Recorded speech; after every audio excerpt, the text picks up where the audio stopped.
Բարի օր հարգելի հետևորդներ, եթերում է IBC լուրերի ժամը 12-ի թողարկումն է, ես Սվետլանա Պետրոսյանն եմ, նախ կարևորը համառոտ։ Ամենայն հայոց կաթողիկոսն ու եպիսկոպոսները կմասնակցեն իրենց գործով առաջին դատական նիստին, ինչ մեղադրանքներ են ներկայացված։ Գագիկ Ծառուկյանի գործով նոր մեղադրյալ կա, երկամսյա կալանք է կիրառվել։ Նոր կառավարությունում մի շարք նախարարություններ նոր անուն կունենան, ընթանում է նոր կազմով կառավարության առաջին նիստը։ Վճռորոշ 48 ժամ, ինչ է հայտարարել ԱՄՆ նախագահը։ Համասի ղեկավարությունը Թուրքիայում, ինչ են քննարկել Ստամբուլում։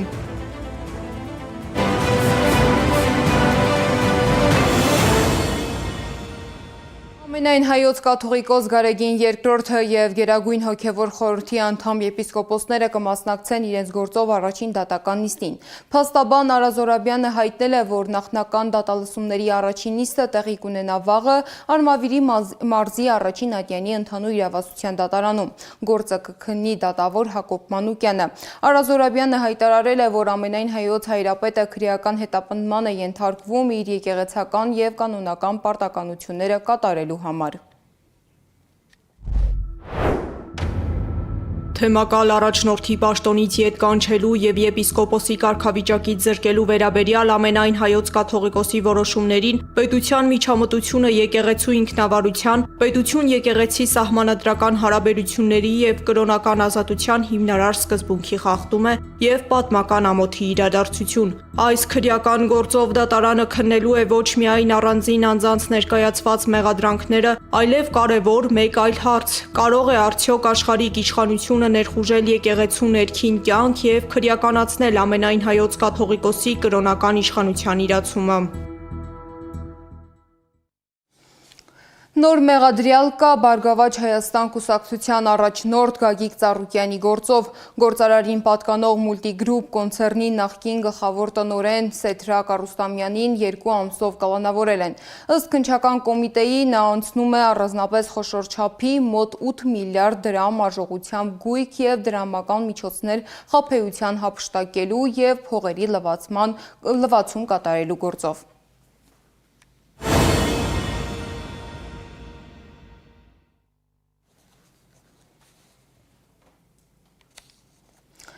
Այս պահին ընթանում է կառավարության նոր կազմով առաջին նիստը։ Օրակարգում ընդգրկված է 43 հարց, բայց միայն 3-ն են զեկուցվում։ Նիստի ընթացքում կառավարությունը հաստատել է 2 խոշոր վարկային համաձայնագրի նախագիծ։ Գումարները նախատեսվում են պետական բյուջեի համալրման համար։ Նոր կառավարությունը որոշել է փոփոխություններ անել նաև նախարարությունների անվանումներում։ Գործադիրը առաջարկում է աշխատանքի և սոցիալական հարցերի նախարարությունը կոչել աշխատանքի և բարեկեցության նախարարություն, արտաքին գործերի նախարարությունը արտաքին գործերի և միջազգային առևտրի նախարարություն, իսկ բարձր տեխնոլոգիական արդյունաբերության նախարարությունը բարձր տեխնոլոգիական արդյունաբերության և արհեստական բանականության նախարարություն։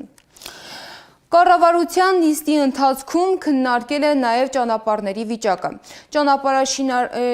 Ճանապարհաշինական աշխատանքների համար կառավարությունը հատկացրել է ավելի քան 15 միլիարդ 600 միլիոն դրամ։ Տարածքային կառավարման և ենթակառուցվածքների նախարար Դավիթ Խուդատյանի խոսքով այդ գումարով նախատեսվում է նորոգել ավելի քան 63 կիլոմետր ճանապարհ։ Նիկոլ Փաշինյանը հանձնարարել է ուշադրություն դարձնել նաև Վարդենիս Ծափաթաղ ճանապարհահատվածին, նշելով, որ նույնիսկ փոքր խնդիրները պետք է լուծվեն։ Նախորդ չզեկուցվող հարցերի երկու հարցով էլ կրկին վերաբաշխումներ են կարել եւ 3.7 միլիարդ դրամ արդեն հատկացեցինք ընդհանուր 76.4 կիլոմետր երկարությամբ ճանապարհների միջին նորոգման եւ 1.6 միլիարդ դրամ կլաստերային դպրոցներ տանող ընդհանուր 10.6 կիլոմետր երկարությամբ ճանապարհների նորոգման հիմնանորոգման համար։ Այս աշխատանքները, որոնք կթվարկենք, դրանց մի մասը արդեն շինհրապարակներում իրականացվում են։ Կառավարության նիստին զուգահեռ ազգային ժողովում շարունակվում է խորհրդարանի ղեկավար կազմի ընտրությունը։ Արդեն 4-րդ օրն է խորհրդարանը ընտրում է ազգային ժողովի նախագահի տեղակալներին։ Այս պահին քննարկում են խորհրդարանի փոխնախագահի պաշտոնում ընդդիմադիր ուժեղ Հայաստանի թեկնածու Արամ Վարդևանյանի ընտրության հարցը։ Ուղիղ միացմամբ հետևենք, թե ինչ է կատարվում խորհրդարանում։ Ներկայացուցիչները խմբակցության ղեկավարի գլխավորությամբ հրաժարվում են Հայաստանի Հանրապետության քարտեզից ու չեն ասում, թե որքան է Հայաստանի Հանրապետության տարածքը միջազգայինորեն ճանաչված։ Ձեր պատասխանը ընդհանրապես կապ չուներ իմ հարցի հետ, պարոն Վարդևանյան։ Որքան է ըստ ձեզ ուժեղ Հայաստանի միջազգայինորեն ճանաչված տարածքը, Շնորհակալություն, պարոն Հովհաննիսյան, շնորհակալ։ Կրկին, երևի թե ձեր կողմից հնարավոր է պատասխանների իրացման մոտեցումները շատ տարբերվող են, բայց դա արդեն ձեր մոտեցման հարցն է։ Վկայակոչեցի Հայաստանի Հանրապետության վերջին 8 տարիներին պետական, քաղաքական պատասխանատվությունը ամբողջությամբ կրող եւ այս պահին էլ կրող դիրքորոշումը ներկայացրած իշխանության մասով։ Հստակ ներկայացրեց։ Նաև մտահոգությունս էլ ընդգծեցի, որովհետև հիմա ես նույն հաջողությամբ կպատկերացնեի, որ դուք արձագանքի շրջանակներում ինձ կասեիք ռեբուսը լուծելու տեսանկյունից 29800-ը ինչպես դարձավ 29743 եւ նույն ռեբուսի շրջանակներում այն նույն հաջողությամբ մենք էլ իսկապես 5 օր է ես շատ կուզենայի հասկանալ հիմա մենք Արարատի մարզի տեսանկյունից ինչ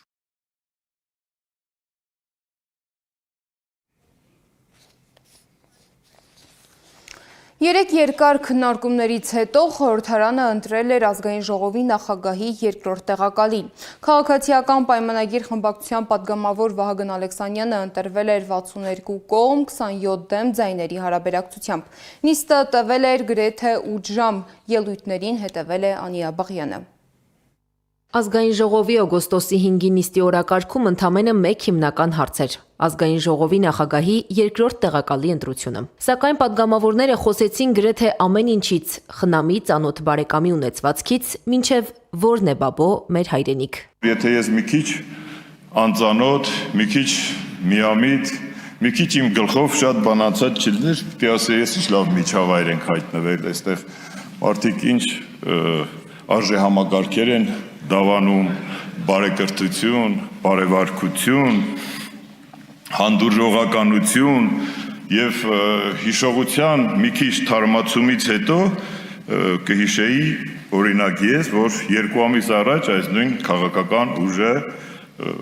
մեր Հայաստանի Հանրապետության փողոցներում քարոզարշավի ժամանակ ինչ ատելության, ինչ դոզավորված, ինչ քարոզարշավ էր լուտանքների, ասֆալտներին փռելու, խլելու եւ այլը։ Հանեք ձեր մասկեցքը, հանեք ձեր մասկեքը, Ռոբին լակոտներ, Սերժի լակոտներ, Գագոյի լակոտներ, կալուկ չոքցնելու եմ սաղիկ, հատ մասկեքները կոխելու եմ համապատասխան տեղերը։ Վերադառնալով ազգային ժողով, քանի որ օրակարգում Վահագն Ալեքսանյանի ազգային ժողովի փոխնախագահ ընտրվելու հարցն էր, պատգամավորները առաջին մի քանի վայրկյանը նրան էին նվիրում, ՔՊԱ-կանները գովում, ընդդիմադիրները հիշեցնում, ինչ վարք է ցուցաբերել Ալեքսանյանը նախորդ գումարմանը։ Հասնող ընկերը, մենք բոլորով այստեղ պարզեցինք, մեջբերելով ձեր թիմակցին, այն է, որ Վահագն Ալեքսանյանը մանկապարտեզ չի ուտում։ Թեկնածուի քննարկումից պատգամավորներն արագ անցան օրակարգից դուրս թեմաների։ Խոսվեց այն մասին, թե ինչ է զիջել գործող իշխանությունը, ինչ տարածքներ են օկուպացված եւ ինչպես են դրանք վերադարձվելու։ Իշխող խմբակցության պատգամավոր Սոնա Ղազարյանը վստահեցրեց, որ Հայաստանը դեօկուպացնելու է իր տարածքները, սակայն ժամկետներ չներկայացրեց։ Ինչպես է Հայաստանի գործող իշխանությունը լուծելու այդ հարցը՝ սահմանազատմամբ, սահմանագծմամբ։ Արդյոք Հայաստանի գործող իշխանությունը լուծել է արդեն այդ հարցը։ Դե յուրե այո, լուծել է։ Բարեկիրթ բառն է ամենահաճախը գործածվում նոր գումարման ազգային ժողովում։ Փոխադարձ խայթոցները սակայն չեն դադարում։ Դրանք ակնհայտ են հատկապես ՔՊԱ-կանների եւ Հայաստան խմբակցության պատգամավորների միջև։ Միակ երկու երկրները, ում շահերին դուք երբեք չեք հակասում, ինչ գործողություն էլ անեք, Թուրքիան ու Ադրբեջանն են։ Մեր սպառնալիքները գալիս են Ադրբեջանից, որովհետև Ադրբեջանի հետ մենք չունենք խաղաղություն, այլ շուտ ունենք խաղաղություն, բայց այդ խաղաղությունը դեռ անշրջելի չի եւ վերջնականապես ինստիտուցիոնալիզացված չի, այսինքն խաղաղության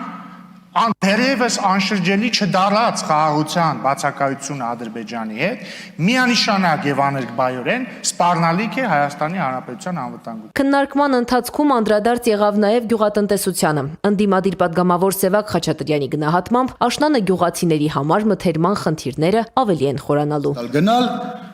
մյուս գյուղերի ջերմոցային տնտեսություններ, ծաղիկ աճեցնողների հետ խոսալ, լոլիկ աճեցնողների հետ խոսալ, այս խնդիրը իրականում օրհասական է դառնալու աշնանը։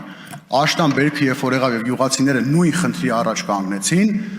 ես չեմ պատկերացնում, թե ինչ է լինելու։ 90-ականներից մարտի 1, 2018-ից 2021-26 թվականի ընտրություններ ու փակվող դպրոցներ։ Թեմաների ցանկը շատ ավելի լայն էր, քան նիստի պաշտոնական օրակարգը։ Թեև օգոստոսի 5-ի նիստի օրակարգում ազգային ժողովի նախագահի երկրորդ տեղակալի ընտրությունն էր, խորհրդարանական հերթական քննարկումը եւս մեկ անգամ ցույց տվեց, որ նիստերի դահլիճում հաճախ օրակարգից դուրս թեմաներն են ավելի երկար ու թեժ քննարկվում, իսկ իրական խնդիրների լուծումները առայժմ շարունակում են սպասել իրենց հերթին։ Անի Աբաղյան, Էդիկ Մալաքյան, Աշոտ Բարբարյան, ABC Media։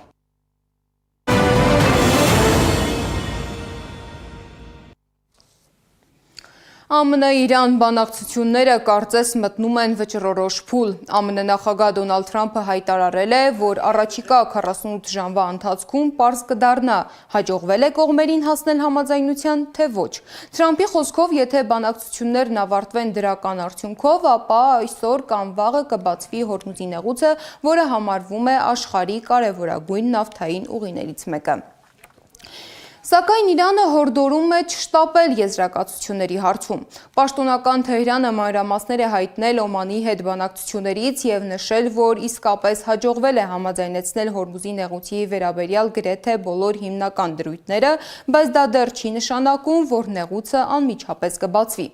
Իրանի փոխարգործնախարարի խոսքով դրա համար պետք է կատարվեն մի շարք պայմաններ, որոնք առաջին հերթին վերաբերում են Միացյալ Նահանգների գործողություններին։ Իսկ մինչ տարածաշրջանի մի հատվածում փորձում են դիվանագիտական լուծումներ գտնել, մյուսում պատերազմը շարունակվում է։ Գազայի հատվածում ռազմական գործողությունները չեն դադարում։ Իսրայելի պաշտպանության բանակը հայտարարել է, որ ոչնչացրել է Սորգետնյա թունել, որտեղ իր տվյալներով պահվում էին արմատական խմբավորումներին պատկանող հրթիռներ։ Այս ֆոնին Ստամբուլում Համասի բարձրագույն ղեկավարությունը հանդիպել է Թուրքիայի ազգային հետախուզական կազմակերպության ղեկավարի հետ։ Քննարկումների օրակարգում եղել են հրադադարի հնարավորությունը, Գազայի հումանիտար վիճակը եւ պատերազմի ավարտից հետո Պաղեստինի կառավարման հնարավոր սցենարները։ Ինչու է Համասի ղեկավարությունը հենց հիմա հավաքվել Թուրքիայում եւ ինչ է փորձում շահել Անկարան, ռեպորտաժում։ Ստամբուլում հավաքվել էր Համասի գրեթե ամբողջ ղեկավար կազմը, որի ընթացքում էլ հանդիպում է եղել Թուրքիայի ազգային հետախուզական կազմակերպության ղեկավարի հետ։ Օրակարգում ոչ միայն հրադադարն էր, այլև այն, թե ով է զբաղեցնելու իր տեղը հետպատերազմյան քաղաքական քարտեզում։ Ստամբուլում Իբրահիմ Քալանի հետ հանդիպմանը Համասի ներկայացուցիչները ներկայացրել են Գազայի ծանր հումանիտար իրավիճակը, շարունակվող ռազմական գործողություններն ու հայտարարել, որ հրադադարի շուրջ բանակցությունները վճռորոշ փուլում են։ Շարժման ղեկավարությունը նաև պնդել է, որ բանակցություններում առաջընթաց հնարավոր կլինի միայն Իսրայելի նկատմամբ միջազգային ճնշման մեծացման դեպքում։ Փակագից վերլուծական հարթակի ղեկավար Հարութ Արթին Առաքելյանի խոսքով Թուրքիայի հետ ակտիվ շփումներով Համասը փորձում է նաև վերադասավորել իր արտաքին հնարանները։ Եթե նախկինում շարժման գլխավոր հովանավորը Իրանի Իսլամական Հանրապետությունն էր, ապա այժմ այն ձգտում է ավելի լայնորեն օգտագործել նաև Թուրքիայի քաղաքական եւ դիվանագիտական հնարավորությունները։ Եվ Թուրքիան դիվանագիտական առումով նաև խնդիր ունի Իսրայելի հետ եւ հեռադորաբանությունը, որ միմյանց դեմ անում են, նաև Համասը հարկ է համարում, որ նորից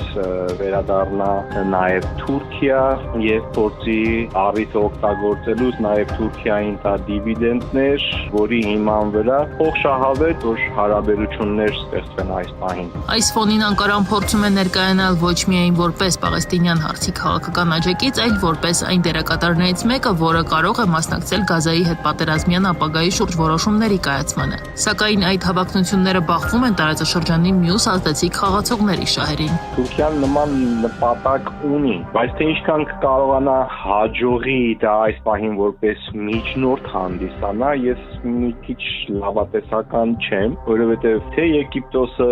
եւ թե Կատարը շատ հին անցյալ ունեն եւ շատ ծերտ կապեր ունեն Պաղեստինում աշխատող գրեթե բոլոր խմբավորումների հետ։ Թուրքագետ Ռուբեն Մելքոնյանի կարծիքով Անկարայի համար նման շփումները նորություն չեն։ Նրա խոսքով Թուրքիայի արտաքին քաղաքականությունը վաղուց է հիմնված պետական եւ ոչ պետական տարբեր դերակատարների հետ կապեր պահպանելու սկզբունքի վրա, եթե դա բխում է երկրի ռազմավարական շահերից։ Թուրքիան պետական մակարդակով երբեք չի խորշել տարատեսակ ծայրահեղական կազմակերպությունների կամ լեգիտիմություն չունեցող կամ այսպես մասնակի լեգիտիմություն ունեցող կառույցների հետ շփվելուց, ահաբեկչական կառույցների հետ շփվելուց եւ դա կարելի ասել իրենց պետական քաղաքականության մի մասն է։ Թուրքիայի համար այս հանդիպումը եւս մեկ հնարավորություն է մեծացնելու իր ազդեցությունը Մերձավոր Արևելքում։ Անկարան ձգտում է չսահմանափակվել միայն քաղաքական հայտարարություններով կամ հումանիտար նախաձեռնություններով եւ իր մասնակցությունն ունենալ այն գործընթացներում, որտեղ որոշվելու է Գազայի հետ պատերազմյան կառավարման մոդելը։ Միջնորդի բարձրագույն աստիճանի է ձգտում, որը դե ֆակտո հավասարազոր է, այսպես այդ հարցում որոշում ընդունողներից մեկի կարգավիճակին, այսինքն միգուցե այսպես ասենք դե յուրե միջնորդ, բայց դե ֆակտո գլխավոր խաղացողներից մեկին է հավակնում։ Միաժամանակ Իսրայելը շարունակում է հայտարարել, որ Համասի ղեկավարությունը մնում է իր առաջնային թիրախներից մեկը։ Այդ պայմաններում Թուրքիայի կողմից շարժման քաղաքական ղեկավարությանը բարձր մակարդակով ընդունելը կարող է ել ավելի խորացնել Անկարայի եւ Թել Ավիվի առանց այդ էլ լարված հարաբերությունները։ Փորձագետների գնահատմամբ Գազայի պատերազմն արդեն վաղուց միայն ռազմական գործողությունների մասին չէ։ Զուգահեռ ընթանում են նաև քաղաքական ազդեցության պայքար, որտեղ որոշում է ոչ միայն հրադադարի ճակատագիրը, այլև այն, թե ով է ձևավորելու եւ ներկայացնելու Պաղեստինի քաղաքական ապագան պատերազմի ավարտից հետո։ Միջազգային քաղաքականությունից անցնենք տեխնոլոգիաներին, որոնք շատերի կարծիքով կարող են փոխել մարդկության ապագան։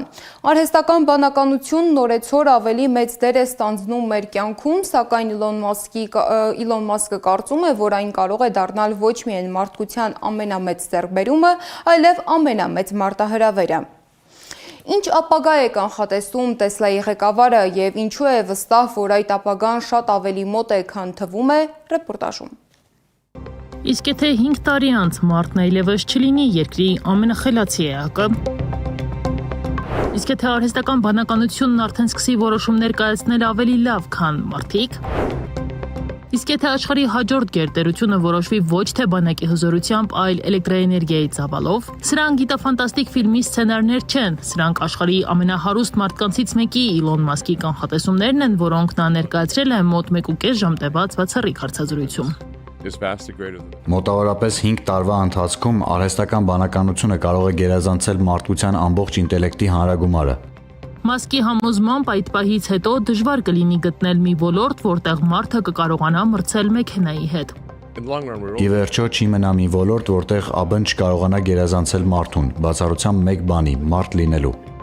Եթե այսօր մարդն է ղեկավարում տեխնոլոգիան, ապա ըստ Մասկի շատ շուտով հարաբերակցությունը կարող է ամբողջությամբ փոխվել։ Եվ հենց այստեղ է նրա ամենաանհանգստացնող համեմատությունը։ Այսօր մարդն է որոշում շիմպանզեի ճակատագիրը, բայց եթե արհեստական բանականությունը մի օր անցնի մարդկային ինտելեկտի սահմանը, հարցը կարող է փոխվել։ Ով է որոշելու արդեն մարդու ապագան։ Մարդը շիմպանզեից առաջացավ էվոլյուցիայի արդյունքում եւ ստացավ առավելություն՝ ինտելեկտը։ Այդ առավելությունն էլ թույլ տվեց մարդուն դառնալ գերիշխող տեսակ։ Եթե AI-ը մեր նկատմամբ ունենա նույնպիսի կամ ավելի մեծ առավելություն, հնարավոր է ամեն բան կրկնվի։ Սակայն Մասկի ամենակարևոր նախազգուշացումը վերաբերում է ոչ թե հենց տեխնոլոգիային, այլ այն ռեսուրսին, որը կսնուցի այդ տեխնոլոգիան։ Նոր մրցավազքի գլխավոր զենքը ըստ նրա էլեկտրաէներգիան է։ Ով ունենա ավելի շատ էլեկտրաէներգիա, նա էլ կունենա ավելի հզոր արհեստական բանականություն։ AI-ի հաջորդ պատերազմը կարող է ընթանալ ոչ թե լաբորատորիաներում, այլ էլեկտրակայաններում, այսինքն ապագայի ամենախելացի համակարգերը կարող են սահմանափակվել ոչ թե իրենց հնարավորություններով, այլ դրանք աշխատեցնելու էներգիայի պակասով։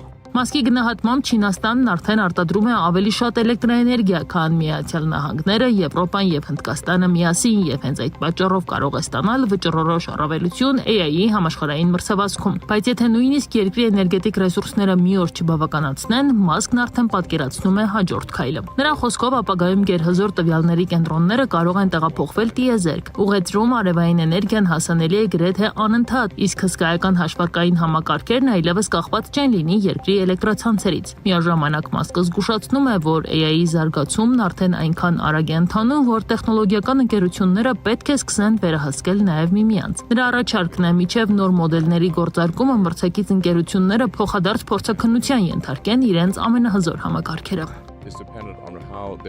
AI-ի առաջատար ընկերությունները չպետք է միայն մրցեն միմյանցից առաջ անցնելու համար։ Նրանք պետք է նաև վերահսկեն միմյանց, քննարկեն անվտանգության ռիսկերը եւ մինչև նոր մոդելների գործարկումը վերանայեն դրանք։ Իսկ եթե որևէ ընկերություն անտեսի լուրջ վտանգներ, այդ դեպքում ըստ Մասկի արդեն պետք է միջամտեն կառավարությունները։ Մարդկությանը սպասող ամենամեծ տեխնոլոգիական հեղափոխությունը ըստ Մասկի միաժամանակ կարող է դառնալ նաև ամենամեծ ռիսկը։ Նա չի բացառում, որ գերհզոր AI-ի սխալ զարգացումը կարող է ունենալ աղետալի հետևանքներ, ընդհուպ միջև մարդկության գոյության սպառնալիք։ Նրա գնահատմամբ նման սցենարի հավանականությունը 10-ից 20% է, բայց Մասկի խոսքով այս ճանապարհից հետդարձ այլևս չկա։ Պարզապես վայելեք այս ամենը։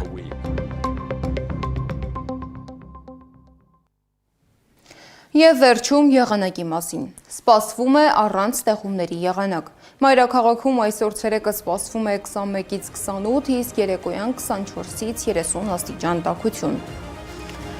Այս ժամի համար նախատեսել ենք այսքանը, շարունակեք հետևել մեզ սոցիալական բոլոր ցանցերում կամ այցելեք մեր պաշտոնական կայք 3w.abc.media.am։ Շնորհակալություն, որ մեզ հետ եք, ABC լուրերի գլխավոր թողարկումը ժամը 18-ին է, կհանդիպենք։